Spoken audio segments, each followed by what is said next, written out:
नमस्कार दोस्तों। पिछले वीडियो में हमने देखा नर्मदा नदी के बारे में, साथ ही साथ चंबल नदी के बारे में, चंबल के साथ साथ उसकी सहायक नदियां एवं केन नदी, टोंस नदी, मध्य प्रदेश की नदियों के बारे में जाना।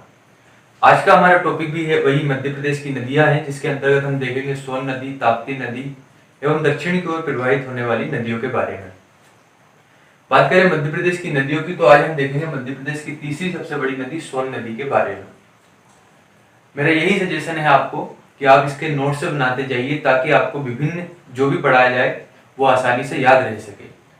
तो अगर हम बात करें मध्य प्रदेश की तीसरी सबसे बड़ी सोन नदी की, तो सोन नदी निकलती है आपके अनूपपुर जिले के अमरकंटक की पहाड़ियों से। आपने देखा था यहाँ पर है आपका अनूपपुर जिला, यहाँ से आपकी एक और नदी निकलती है नर्मदा नदी, तो यहीं से निकलती है अमरकंटक की पहाड़ियों से आपकी सोन नदी। सोन नदी भी निकलती है आपके अनूपपुर अमरकंटक की पहाड़ियों से। और आपने देखा था यहाँ पे सतपुड़ा मेकाल सरणी है, इधर है आपकी मेकाल सरणी, जिसका जो अर्ध या कह सकते हैं यहाँ पर जो टेढ़े मेढ़ा भाग है वहीं पे है आपकी अमरकंटक की पहाड़ियां। इस अमरकंटक की पहाड़ी से निकलती है आपकी सोन नदी। सोन नदी यहाँ से निकलती है और अनूपपुर जिले से निकलने के पश्चात यह शहडोल में प्रवेश करती है। शहडोल सीधी मध्य प्रदेश के इन जिलों में बहती है और इन जिलों में बहने के पश्चात ये आप देख रहे हैं उत्तर प्रदेश में प्रवेश करती है। उत्तर प्रदेश का में जो आपका सोनभद्र जिला है उस सोनभद्र जिले में प्रवेश करती है और सोनभद्र जिले में बहते हुए उत्तर प्रदेश राज्य में बहते हुए बिहार पहुंचती है। बिहार में यहाँ पर आ रही है आपकी गंगा नदी। तो बिहार में आपके जो पटना है, पटना के पास ही है आपका दीनापुर। इस दीनापुर में जाकर गंगा नदी में मिल जाती है। इस तरीके से हम कह सकते हैं कि जो आपकी सोन नदी है गंगा नदी की दक्षिण से मिलने वाली या दक्षिण की ओर से मिलने वाली प्रमुख सहायक नदी है। अर्थात सोन नदी का उद्गम होता है आपका अनूपपुर की अमरकंटक की पहाड़ियों से और इसका विलय या कहें कि अंत होता है गंगा नदी में दीनापुर के पास, जो कि है बिहार पटना में। अगर बात करें हम सोन नदी की लंबाई की, तो जैसा कि आप जानते हैं मध्य प्रदेश की तीसरी सबसे बड़ी नदी है और इसकी टोटल लंबाई है 780 किलोमीटर। साथ ही साथ सोन नदी को कुछ अन्य नामों से भी जाना जाता है, जैसे इसे स्वर्ण, सोनपालिका, सोआ, जो इसको सोआ नाम दिया गया है, टोलमी द्वारा इसको नाम दिया गया है। साथ ही साथ जो आपकी सोन नदी है, सोन नदी को सुभागदी भी कहा गया है। वाल्मीकि रामायण में सोन नदी को सुभागदी के नाम से भी जाना। सोन नदी पर एक अभ्यारण्य भी है जिसका नाम है सोन घड़ियाल अभ्यारण्य। इसके अलावा जो सोन नदी है, सोन नदी की कुछ सहायक नदियां भी, जैसे जोहिला, रिहंद, ये आपकी सोन नदी की सहायक नदियां हैं। इस तरीके से अगर हम बात करें सोन नदी के बारे में, तो सोन नदी आपकी निकलती है अमरकंटक अनूपपुर की पहाड़ी से। उसके पश्चात अगर हम इसके विलय की बात करें तो इसका विलय होता है पटना में दीनापुर के पास। तो अगर हम इसके उद्गम की बात करें तो इसका उद्गम होता है आपका अमरकंटक की पहाड़ी, जो कि आता है आपका अनूपपुर जिले में।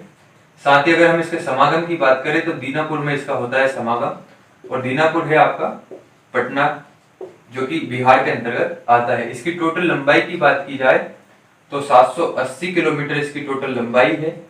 साथ ही साथ इसके कुछ अन्य नाम देखे जाए तो इसके अन्य नामों में है आपका स्वर्ण, स्वर्ण के पश्चात आता है सोनपालिका, सोनपालिका के पश्चात जो कि आपका रामायण में भी एक नाम मिलता है सुभागदी, सुभागदी इसका नाम मिलता है आपका रामायण में, वाल्मीकि रामायण में इसको सुभागदी कहा गया। साथ ही साथ सोवा भी इसका एक नाम मिलता है, जो कि टोलमी द्वारा इसको दिया गया है। सोन घड़ियाल अभ्यारण्य से ये प्रवाहित होती है। ये सोन घड़ियाल अभ्यारण्य इसी नदी पर है। तो इस तरीके से जो आपकी मध्य प्रदेश की तीसरी सबसे बड़ी नदी है सोन नदी, वह सोन नदी कंप्लीट होती है। इसके पश्चात जो मध्य प्रदेश की चौथी सबसे बड़ी नदी है जिसका नाम है आपकी ताप्ती नदी। तो अब हम देखते हैं मध्य प्रदेश की चौथी सबसे बड़ी नदी ताप्ती नदी के बारे में। ताप्ती नदी आप देख रहे हैं, ताप्ती नदी यहाँ से बहती है इस तरीके से। इसका प्रवाह क्षेत्र कुछ इस तरीके का है।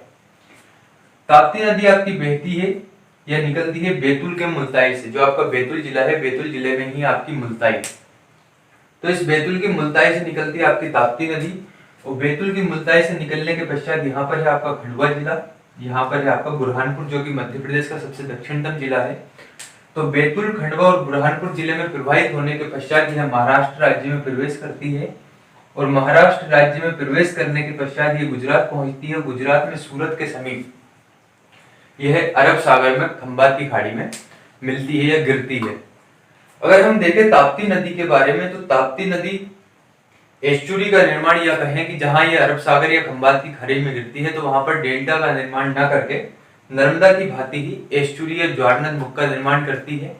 और ज्वारनद मुख क्या होता है इसके बारे में हमने नर्मदा नदी के बारे में जब पढ़ा था, तो नर्मदा नदी के बारे में जब पढ़ा था तो वहां पर हमने देखा कि ज्वारनद मुख क्या होता है।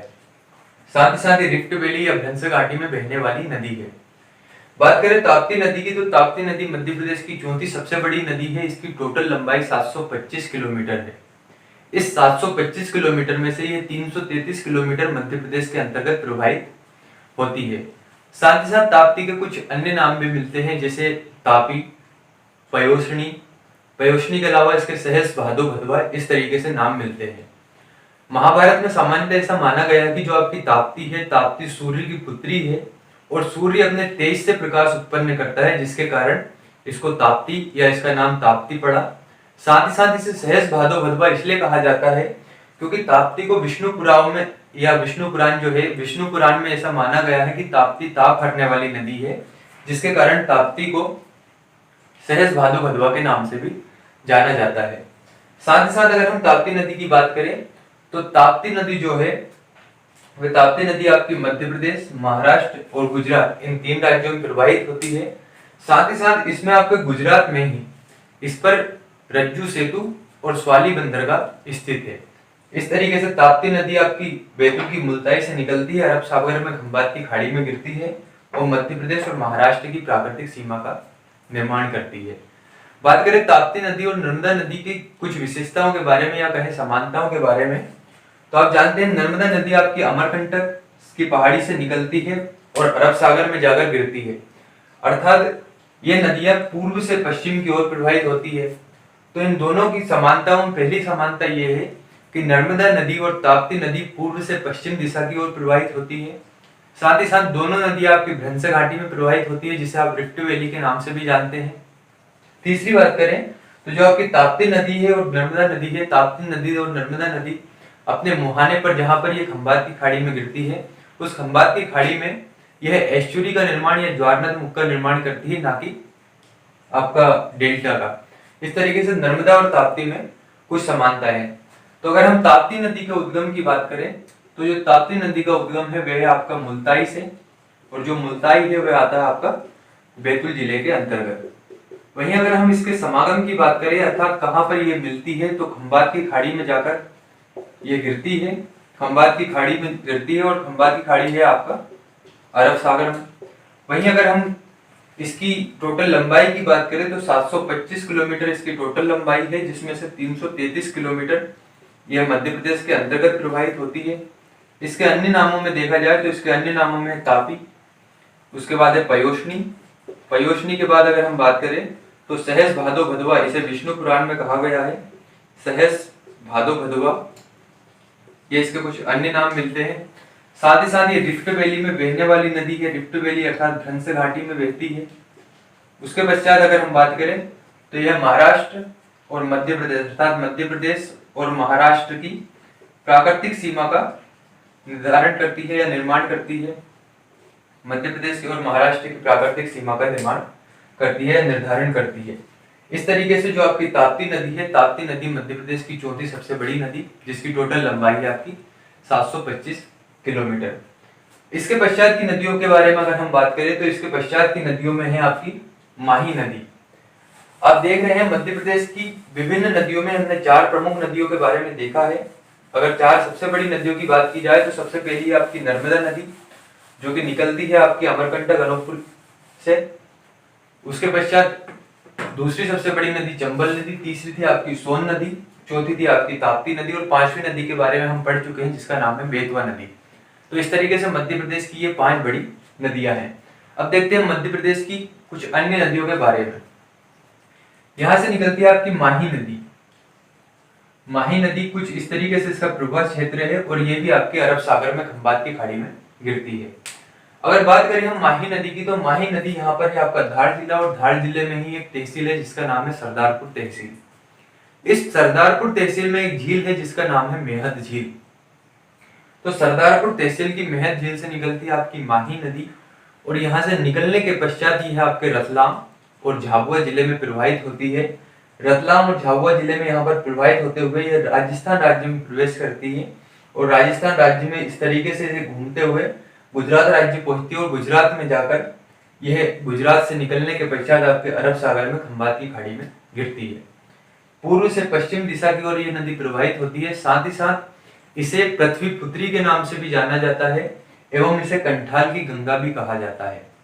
अगर माही नदी की सबसे महत्वपूर्ण विशेषता की बात की जाए तो माही नदी की एक सबसे महत्वपूर्ण विशेषता यह है कि आप जानते हैं यहाँ से आपकी कर्क रेखा निकलती है, अर्थात मध्य प्रदेश से जब ये कर्क रेखा निकलती है तो इस तरीके से कर्क रेखा निकल रही है। तो आप देख रहे हैं माही नदी जाते समय एवं लौटते समय वापस जब अपने खंबात की खाड़ी की ओर लौटती है या कहीं गुजरात राज्य की ओर प्रवेश करती है तो आपकी माही नदी कर्क रेखा को 2 बार काट रही है, एक बार जाते और एक बार आते समय। तो इस तरीके से माही नदी कर्क रेखा को 2 बार काटती है और कर्क रेखा को काटते समय यह उल्टे यू आकार की या कहें उल्टे यू आकार में यह कर्क रेखा को काटती है या उल्टे यू आकार की आकृति बनती है जब यह कर्क रेखा को काटती है। इस तरीके से माही नदी आपकी निकलती है धार में मेहर झील से और इसका विलय होता है खंबात की खाड़ी में अरब सागर में। तो अगर हम माही नदी की बात करें, माही नदी के उद्गम की बात करें तो माही नदी का उद्गम होता है आपका मेहर झील से और मेहर झील आती है आपकी सरदारपुर तहसील धार जिले के अंतर्गत। यहाँ पर ये आपकी विंध्याचल की पहाड़ी आपने देखा था। दूसरा अगर हम बात करें इसके विलय की तो खंबात की खाड़ी में इसका विलय होता है जो कि है आपका अरब सागर के अंतर्गत। वहीं अगर हम इसके दिशा की बात करें तो पूर्व से पश्चिम की ओर बहने वाली नदी है, पूर्व से पश्चिम दिशा में बहने वाली नदी है। इसे कंठाल की गंगा के नाम से भी जाना जाता है, कंठाल की गंगा भी इसे कहा जाता है। साथ ही साथ ये कर्क रेखा को 2 बार काटती है जो कि इसकी सबसे महत्वपूर्ण विशेषता है। इस तरीके से मध्य प्रदेश की प्रमुख नदियों में कर्क रेखा को 2 बार काटती है। इस तरीके से मध्य प्रदेश की प्रमुख नदियों में हमने देखा माही नदी के बारे में। अब हम देखते हैं मध्य प्रदेश की कुछ अन्य नदियां जो कि दक्षिण की ओर प्रवाहित होती है या दक्षिण दिशा में बहती है। तो दक्षिण की ओर प्रवाहित होने वाली सबसे पहली नदी में हम देखते हैं वेनगंगा नदी के बारे में। वेनगंगा नदी की बात की जाए तो वेनगंगा नदी, ये आपकी वेनगंगा नदी, ये वेनगंगा नदी निकलती है सिवनी के परासवाड़ा के पठार से या कहें सिवनी के परासवाड़ा से निकलती है और सिवनी के परासवाड़ा में एक गांव है जिसका नाम है मुंडारा गांव। तो सिवनी के परासवाड़ा के मुंडारा गांव से निकलती है और सिवनी और बालाघाट, यहाँ पर है आपका बालाघाट जिला। तो सिवनी और बालाघाट जिले में बहते हुए यह महाराष्ट्र राज्य में प्रवेश करती है और महाराष्ट्र राज्य में प्रवेश करने के पश्चात महाराष्ट्र का ही एक जिला है जिससे आप पहले ही परिचित थे। जब आपने मध्य प्रदेश पुनर्गठन पढ़ा था उस समय आपने देखा था एक जिला था भंडारा जिला। तो महाराष्ट्र के भंडारा जिले में यह पहुंचती है। जब महाराष्ट्र के भंडारा जिले में पहुंचती है तो महाराष्ट्र के भंडारा जिले में एक और नदी इसमें आकर मिलती है जिसका नाम है वर्धा नदी। इस तरीके से वर्धा नदी इसमें आकर मिलती है। तो महाराष्ट्र के जो भंडारा जिला है उस भंडारा जिले में जब वर्धा नदी इस पर आकर मिलती है तो वेनगंगा और वर्धा जब मिलती है तो इनका नाम हो जाता है प्राणहिता। प्राणहिता इनका नाम हो जाता है और प्राणहिता के रूप में ही ये नदी आगे की ओर बढ़ती है और गोदावरी नदी में जाकर ये प्राणहिता नदी मिल जाती है। इस तरीके से अगर हम बात करें वेनगंगा नदी की तो वेनगंगा नदी दक्षिण की ओर बहने वाली प्रमुख नदी है। इसमें यह निकलती है आपके परासवाड़ा पठार या परासवाड़ा से, जो कि ये आपका सिवनी के अंतर्गत, जो सिवनी जिला है आपका, उस सिवनी जिला में आता है आपका परासवाड़ा। साथ ही साथ अगर इसके विलय की बात की जाए तो सामान्य रूप से हम कह सकते हैं गोदावरी नदी में इसका विलय होता है जो कि दक्षिण भारत की प्रमुख नदी है। वहीं अगर हम बात करें सिवनी नदी पर, जो आपका सिवनी जिला है, सिवनी जिले में ही एक सबसे महत्वपूर्ण बांध बना है जिसका नाम है भीमगढ़ बांध। इस भीमगढ़ बांध को संजय सरोवर बांध के नाम से भी जाना जाता है और 1972 में इस बांध की स्थापना हुई। अगर हम बात करें इस संजय सरोवर बांध या भीमगढ़ बांध की तो यह एशिया का सबसे बड़ा मिट्टी का बांध है। तो इस तरीके से जो आपका भीमगढ़ बांध है वह भीमगढ़ बांध है आपका सिवनी जिले में और सिवनी जिले में ही इसका नाम जो है संजय सरोवर है। सिवनी जिले में ही 1972 में इस बांध की स्थापना हुई है, इस बांध का निर्माण हुआ है और ये एशिया का सबसे बड़ा मिट्टी का बांध है। इस तरीके से मध्य प्रदेश की दक्षिण की ओर बहने वाली प्रमुख नदी में है आपकी वेनगंगा नदी। अगली नदी की अगर हम बात करें तो दक्षिण की ओर बहने वाली अगली नदी में है आपकी पेंच नदी। पेंच नदी जैसा कि आप देख रहे हैं यहाँ से निकलती है आपकी पेंच नदी, जो कि छिंदवाड़ा जिले से निकलती है पेंच नदी, और छिंदवाड़ा, सिवनी इन जिलों में बहने के पश्चात ये वैनगंगा नदी में जाकर मिल जाती है। ये आपकी वैनगंगा नदी, तो छिंदवाड़ा से निकलने के पश्चात पेंच नदी मिल जाती है आपकी वैनगंगा नदी। वैनगंगा नदी या जो आपकी पेंच नदी है, पेंच नदी आपके पेंच राष्ट्रीय उद्यान के बीच में से प्रवाहित होती है, पेंच राष्ट्रीय उद्यान के बीच में ही बहती है। इस तरीके से पेंच नदी का उद्गम है आपके छिंदवाड़ा जिले से, और छिंदवाड़ा जिले में आपके जुन्नार देव के पहाड़, इन जुन्नार देव के पहाड़ों से आपका होता है, छिंदवाड़ा से जुन्नार देव के पहाड़ों से इसका उद्गम होता है, साथ ही साथ इसका विलय होता है वैनगंगा नदी में। अगली नदी के अंतर्गत अगर हम बात करें तो अगली नदी के अंतर्गत है आपकी वर्धा नदी। और वर्धा नदी के बारे में आपने देखा था कि ये वैनगंगा नदी से मिलती है महाराष्ट्र के भंडारा जिले में, और जब महाराष्ट्र के भंडारा जिले में वैनगंगा नदी से मिलती है तो इसका नाम हो जाता है प्राणहिता। तो वर्धा नदी को आप देख रहे हैं यहाँ बेतुल के मुल्ताई से ही निकलती है आपकी वर्धा नदी। अभी हमने देखा मध्य प्रदेश की चौथी सबसे बड़ी नदी ताप्ती नदी भी आपकी बेतुल के मुल्ताई से ही निकलती है। तो बेतुल के मुल्ताई से निकलती है आपकी वर्धा नदी, और बेतुल के मुल्ताई से निकलने के पश्चात यह पहुंचती महाराष्ट्र में, और महाराष्ट्र में आपका जो भंडारा जिला है, भंडारा जिले में जाकर वैनगंगा से मिलती है, और वैनगंगा से मिलने के पश्चात इसका नाम हो जाता है आपका प्राणहिता। इस तरीके से जो आपकी वर्धा नदी है, वर्धा नदी भी आपकी वैनगंगा नदी की सहायक नदी है, पेंच भी आपकी वैनगंगा नदी की सहायक नदी है। इस तरीके से दक्षिण की ओर बहने वाली प्रमुख नदियों में है आपकी वैनगंगा नदी, पेंच नदी, साथ ही साथ वर्धा नदी। अब अगर हम बात करें मध्य प्रदेश की अन्य नदियों के अंतर्गत, तो मध्य प्रदेश की अन्य नदियों में है आपकी बीहड़ नदी। बीहड़ नदी निकलती है आपके रीवा पठार से, और रीवा पठार से निकलने के पश्चात आप जानते हैं यहाँ से बह रही थी आपकी टोंस नदी। इस टोंस नदी में जाकर बीहड़ नदी मिल जाती है। अगर हम बीहड़ नदी की सबसे महत्वपूर्ण बात करें तो बीहड़ नदी की सबसे महत्वपूर्ण बात यह है कि बीहड़ नदी पर एक जलप्रपात है जिसका नाम है चचाई जलप्रपात। और चचाई जलप्रपात की यह विशेषता है कि यह मध्य प्रदेश का सबसे ऊंचा जलप्रपात है। इसकी टोटल जो ऊंचाई है वह 130 मीटर, अगर फीट की बात करें तो 430 फीट इसकी ऊंचाई है। तो अगर हम बीहड़ नदी की बात करें तो बीहड़ नदी निकलती है आपके रीवा पठार से। बीहड़ नदी जिसे बिछिया नदी के नाम से भी जाना जाता है, इसका उद्गम होता है आपका रीवा पठार से। साथ ही साथ अगर हम इसके समागम की बात करें तो यह टोंस नदी में जाकर मिलती है, और इसकी जो सबसे प्रमुख विशेषता है वह यह है कि इस पर मध्य प्रदेश का सबसे ऊंचा जलप्रपात है, और उस जलप्रपात का नाम है चचाई जलप्रपात। चचाई जलप्रपात जो कि जिसकी ऊंचाई है 130 मीटर, अगर हम फीट की बात करें तो 430 फीट इसकी टोटल ऊंचाई है। इस तरीके से बीहड़ नदी के बारे में हमने देखा, जिसके ऊपर या कहें कि जहां पर एक जलप्रपात है चचाई जलप्रपात। अब आप देख रहे हैं नर्मदा की कुछ सहायक नदियों के बारे में। जब आपने नर्मदा नदी के बारे में पढ़ा था तो हमने कहा था कि 41 की सहायक नदियां हैं, जिसमें से बाएं तट से मिलने वाली 22 नदियां हैं और दाएं तट से मिलने वाली 19 नदियां हैं। तो बात करें हम नर्मदा की सहायक नदियों के बारे में, तो नर्मदा की सहायक नदियों में हमें प्रमुख रूप से देखने को मिलती है तवा, शक्कर, मान। चूंकि इन 41 नदियों में से जो महत्वपूर्ण नदियां हैं, उन महत्वपूर्ण नदियों में हमें 2 या 3 नदियां ही महत्वपूर्ण हैं जिनके बारे में हम पढ़ते हैं। अगर हम बात करें तवा नदी की, जो कि नर्मदा नदी की सहायक नदी है, तो तवा नदी नर्मदा नदी की सबसे महत्वपूर्ण सहायक नदी है। अर्थात अगर इन 41 नदियों में हमें कहना पड़े कि इन 41 नदियों में सबसे महत्वपूर्ण नदी कौन सी है जो नर्मदा की सहायक है, तो वह है आपकी तवा नदी। और तवा नदी आप देख रहे हैं कुछ इस तरीके से इसका प्रवाह क्षेत्र है। तवा नदी निकलती है आपकी पचमढ़ी से। पचमढ़ी में आपके महादेव पर्वत, और महादेव पर्वत के पास ही आपकी कालीभीत पहाड़ी। तो पचमढ़ी में महादेव पर्वत की कालीभीत पहाड़ी से निकलती है आपकी तवा नदी, और यहाँ से बहते हुए यह आपके होशंगाबाद जिले में बांद्रा भान है, वहां पर नर्मदा नदी से जाकर मिल जाती है। तवा नदी पर ही एक परियोजना है जिसका नाम है तवा परियोजना।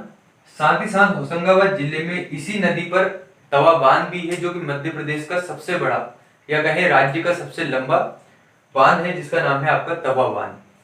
जब तवा नदी नर्मदा नदी से मिलती है, तो जब ये दोनों मिलती है, इन दोनों के संगम पर एक जलप्रपात भी बनता है जिसका नाम है आपका मानधार जलप्रपात। तो अगर हम तवा नदी की बात करें तो तवा नदी निकलती है आपकी पचमढ़ी की महादेव पर्वत की कालीभीत पहाड़ी से। अर्थात पचमढ़ी से ये निकलती है। और समागम की बात करें तो नर्मदा नदी में होशंगाबाद जिले में बांद्राभान में इसका समागम होता है।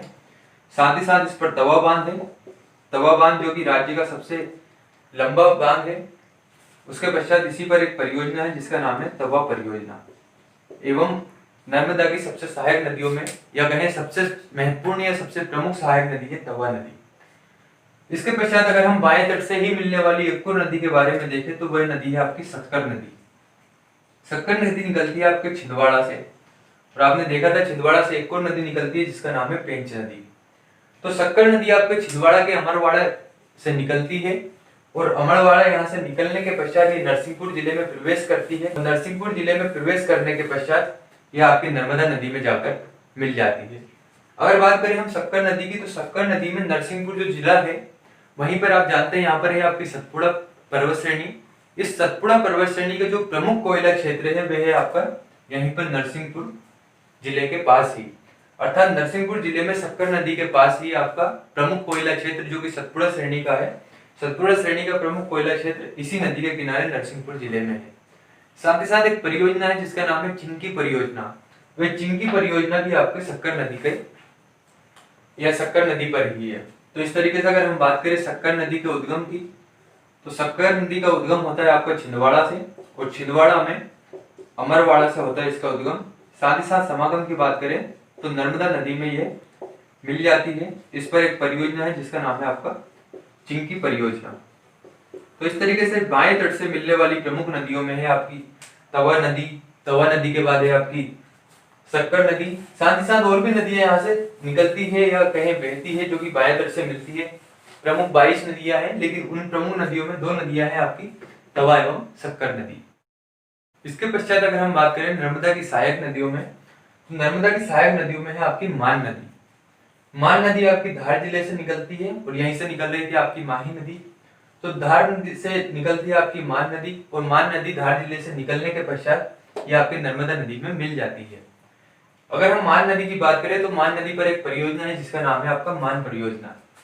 तो मान नदी के उद्गम की बात करें तो मान नदी का उद्गम होता है आपका धार जिले से, एवं अगर हम इसके समागम की बात करें तो नर्मदा नदी में दाएं तट से मिल जाती है, अर्थात दाएं तट से नर्मदा नदी में मिलने वाली सहायक नदी। अगला जो हमारा टॉपिक रहेगा वह रहेगा मध्य प्रदेश में नदियों के तट पर बसे प्रमुख नगर एवं मध्य प्रदेश के प्रमुख जलप्रपात।